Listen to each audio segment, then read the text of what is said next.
अवधेश जी, आज प्रधानमंत्री ने केंद्र के सभी मंत्रालयों के सचिवों के साथ बैठक की। ये बड़ी विशेष चीज है।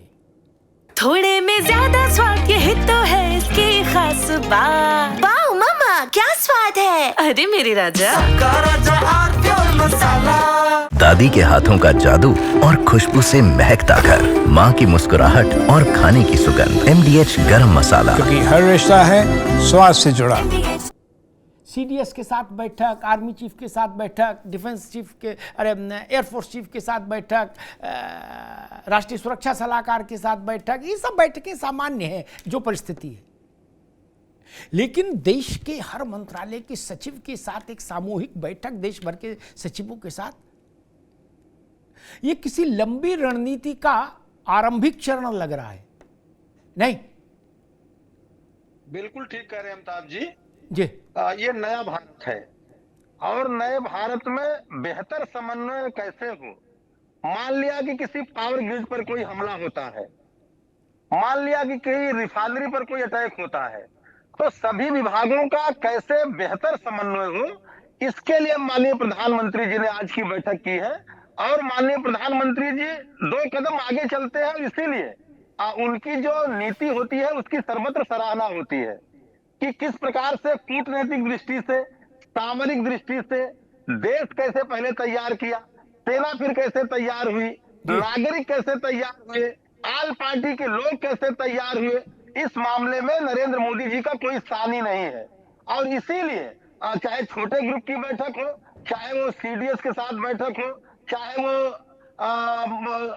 जो जितने भी विभागों के मंत्री हैं उनके साथ बैठक हो, और अब सचिवों के साथ जो बैठक है, ये सब केवल बेहतर कोऑर्डिनेशन के लिए हो रहा है कि कोई ऐसा पिन पॉइंट ना हो जहां कोई कमजोरी रह जाए। क्योंकि अब युद्ध कितना दिन चलेगा ये अतीत के गर्त में है। इसलिए भारतीय सेना जो पूरे देश का फक्र है, शौर्य है, साहस है, पराक्रम है, और पूरी तकनीक के साथ, पूरी रणनीति के साथ जो हमले कर रही है, उसके संदर्भ में प्रधानमंत्री जी कोई चूक नहीं करना चाहते। और इसीलिए सभी विभागों के सचिवों के साथ बैठक करके वो एक अच्छे कोऑर्डिनेशन की तरफ जाना चाहते हैं। और अच्छी एक बात है कि जिस प्रकार से सभी शहरों में मॉक ड्रिल करके नागरिकों को युद्धाभ्यास के समय किस प्रकार के आचरण करने चाहिए उसके संबंध में तैयारी कराना, और इसके अलावा जो हमारी सेना के जवान हैं उनके साथ बैठ करके, उनके विभागों के अध्यक्ष के साथ बैठ करके एक एक पॉइंट पर चर्चा करना, और कुल मिलाकर के एक सामूहिक बेहतर रणनीति बना करके हम कैसे पाकिस्तान को धूल चटाएंगे और आतंकवादियों को नेस्तनाबूद करेंगे, इस ओर प्रधानमंत्री का ध्यान मुझे लगता है कि मोहम्मद बेहतर परिणाम भी मिलेंगे। मेजर शाह, आज जो ये बैठक हुई, हालांकि सीधे आपसे जुड़ा प्रश्न नहीं, लेकिन फिर भी सचिवों के साथ बैठक की प्रधानमंत्री ने, हर मंत्रालय का सचिव वहां मौजूद था। युद्ध जैसी जब परिस्थितियां होती हैं तो देश में एक वार बुक है, उसके हिसाब से व्यवस्थाएं आकार लेती हैं। सामान्य व्यवस्थाएं हटा नेपथ्य में कर दी जाती है, एक नई व्यवस्था होती है जो वार बुक के हिसाब से चलती है। क्या वैसी परिस्थितियां बन रही हैं? ये मीटिंग उसी की दिशा में एक कदम है?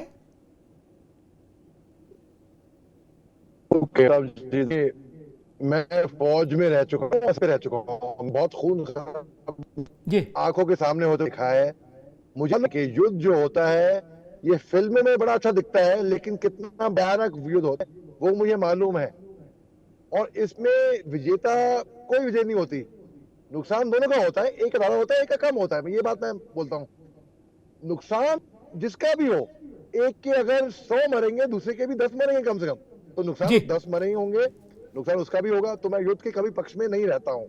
ये बोलते हुए मैं ये बोलना चाहूंगा, लेकिन इस बार पाकिस्तान ने हमको उकसाया है, बोला है, हमें बुलाया है और चाहते हैं पिटना।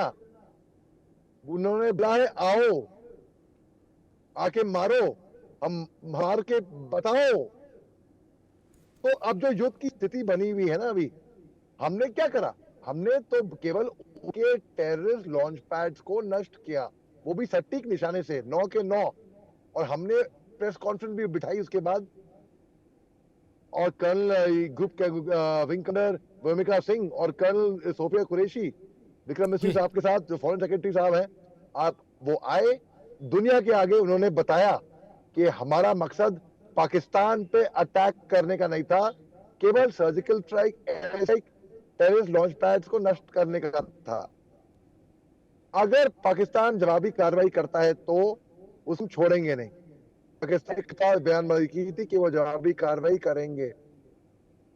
भाई ठीक है, आप किस पे कर रहे? हिंदुस्तान में कोई टेररिस्ट लॉन्च पैड्स है? कहां पे हो गए? सेना पे हो गए? सिविलियंस पे हो गए?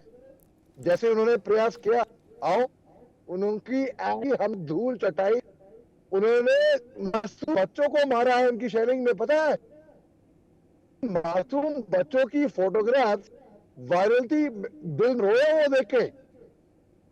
जो 22 बिल्कुल ठीक बात है।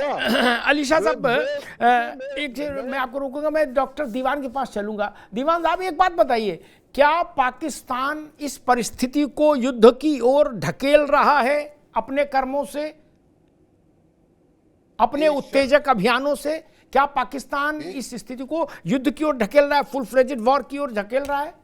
आपका तजुर्बा क्या कह रहा है? बिल्कुल ढकेल रहा है, ये जग जाहिर है, बिल्कुल ढकेल रहा है। कारण क्या है अमिताभ जी? इन्होंने इतना हल्ला मचाया है, मुल्ला आसिम मुनीर ने, अब चुप नहीं बैठ सकते ये। मैंने आपसे अभी कहा कुछ देर पहले, ना ऐसी स्थिति में है, ना निगले बने ना उगले बने। चुप बैठ जाएं तो इनकी आवाम इनको नोच देगी। तो बड़ी बड़ी बातें करते थे, तुम लोग चूड़ियां पहनी हुई हैं, और लड़ाई करते हैं तो पाकिस्तान सख्ते में आएगा। ये मैं बता रहा हूं आपको। एक चीज होती कोलेट्रल डैमेज। 9 जगह हमने स्ट्राइक की कल रात को, सिविलियंस नहीं मरे। अगर युद्ध आगे बढ़ेगा, रूस यूक्रेन में ये हो रहा है, इजराइल हमास में ही हुआ है, कोलेट्रल डैमेज बढ़ेगा। इन्होंने आज हमारे 16 निहत्थे मार दिए हैं, तो ये बढ़ेगा कोलेट्रल डैमेज। मैं बिल्कुल, वॉर युद्ध कोई नहीं चाहता है, बहुत पीड़ाजनक चीज है, पर इससे बच नहीं सकते आप। महाभारत में न्यूक्लियर वॉर हुआ था, 18 दिन के वॉर में दुनिया तबाह हो गई थी। क्या करेंगे आप? जब पाप का घड़ा इतना भर जाए तो टूटता है, तो बहुत खून बहता है। तो ये होगा, ये कर रहे हैं ये काम जो आप कह रहे हैं, पर इनके बस में और चारा नहीं। देखिए, इनके परिवार तो विदेश चले गए हैं, ज्यादा गर्मी होगी है तो फ्लाइट लेके भाग जाएंगे, ये भाग जाएंगे फ्लाइट लेके। सी पैक कौन संभालेगा? चीन, बलूचिस खुद संभालेंगे, ये भाग जाएंगे यहाँ से। और जो भागने वाले नहीं है, उनका सांसद वो आज रो रहा था। मोहम्मद अली शाह, मैं इसी बात पर एक छोटी सी टिप्पणी आपकी लूंगा, फिर अवधेश जी और अशोक जी के पास चलूंगा। क्या पाकिस्तान इस परिस्थिति को युद्ध की ओर ढकेल रहा है जानबूझकर? जानबूझ के तो मुझे मालूम नहीं, मगर 100% पाकिस्तान स्थिति को युद्ध की तरफ ढकेल रहा है, और उसमें नुकसान पाकिस्तान का ही होगा उन बेवकूफी की वजह से। जानबूझ रहा है तो ठीक है, अलग बात है, अगर जानबूझ के कर रहा है तो मैं कहूँ पाकिस्तान की बहुत बड़ी बेवकूफी है। पाकिस्तान एक तरीके से भोग होने में कर रहे हैं, अभी भी कर रहे हैं। बीच में ब्लैकआउट हो गया था इसके लिए, क्योंकि फोन कर रहे हैं चिंता के कि भाई क्या युद्ध हो गया है, क्या युद्ध। मैं मारो यार,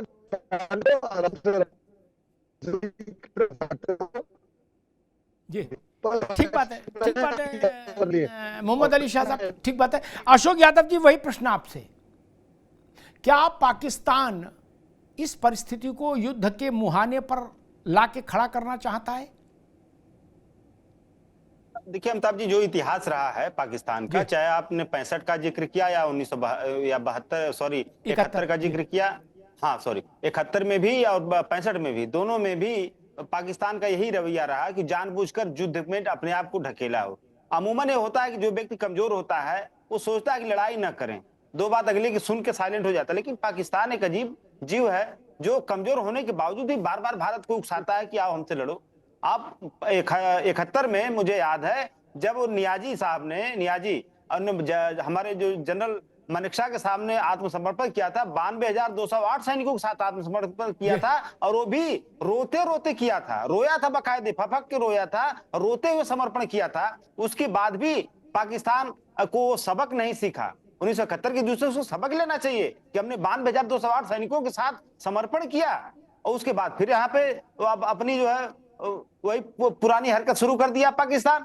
तो अब पाकिस्तान अगर इस तरह का काम कर रहा है तो मुझे नहीं लगता है कि चाइना के अलावा पूरे विश्व में, तुर्की के अलावा कोई विश्व में कोई उसका साथ नहीं देने वाला है, क्योंकि सबको पता है कि गलती किसकी है। हिंदुस्तान की यही खूबसूरती है कि हम लोग कभी किसी के ऊपर अटैक नहीं करते हैं। ये हमारी जो नीति चली आ रही है, ये शुरू से ही नीति चली आ रही। अब पाकिस्तान अगर इस तरह का हरकत कर रहा है तो उसको तो झेलना पड़ेगा, और न सिर्फ उसको झेलना पड़ेगा, बिना मतलब को उसके नागरिकों को भी झेलना पड़ेगा, क्योंकि भारत ने कोशिश किया है, जो हमारे प्रिसीजन वाले जो हथियार हैं, उन हथियारों की सटीकता तो सेंटीमीटर में है। जो स्कार्प मिसाइल की बात मैंने की, वो सेंटीमीटर तक उसकी सटीकता है। तो इतना सटीक हम लोग उसके ऊपर प्रहार कर रहे हैं कि वहां के जो निर्दोष नागरिकों की हत्या न हो, वहां के सेना वालों को न लगे। लेकिन वो इतना मतलब गिरा हुआ पाकिस्तान कि हमारे निहत्थे लोगों को मार रहा है, हमारे बच्चों को मार रहा है। तो ये इंटरनेशनल कम्युनिटी में कभी कहीं भी उसके प्रति सिंपैथी किसी भी देश के पास नहीं है। वो एक दो देशों को छोड़ के अमिताभ जी, पूरा अंतर्राष्ट्रीय बिरादरी हमारे साथ खड़ी है, देश के साथ खड़ी है। इसलिए पाकिस्तान अगर नहीं सुधरेगा तो बर्बाद हो जाएगा, आर्थिक रूप से, सामरिक रूप से, दोनों तरह से बर्बाद होना उसका निश्चित है। कुछ तो सस्ता लो, सब बढ़िया लो, इसमें क्या खास बात है? थोड़े में ज्यादा स्वाद, यही तो है इसकी खास बात। ये है सीक्रेट रेसिपी MDH का जीरा सिप जल जीरा मसाला। सिप सिप जीरा सिप MDH का जल जीरा सिप, MDH का जल जीरा सिप।